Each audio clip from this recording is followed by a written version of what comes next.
Well, let me just say to the gentleman, again, the only people who in this chamber voted to defund the police are my Republican friends. 2 weeks ago, you all voted for a bill to cut money for local law enforcement. Every one of you. And let's talk about the police that you're not honoring here today. You know, 2 FBI agents were shot and killed last week.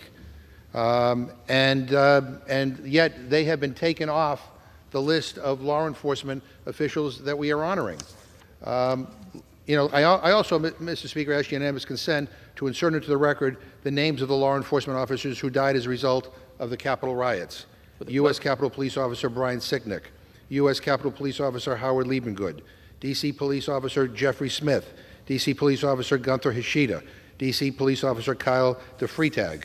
And I'm also asking unanimous consent to insert in the record a CNN story about the 21 Republicans who voted no on a bill to award Congressional Gold medals for the January 6th police officers.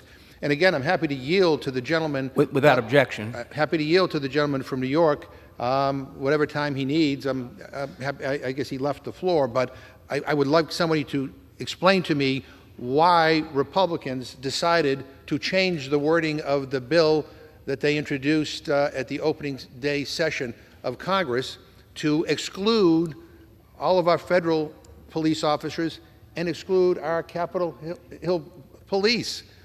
I don't quite understand why they did that, except I think they're afraid of their base, their extreme element of their base, who basically do not want to honor them. And I find that really disturbing. Again, so we're talking about defunding the police.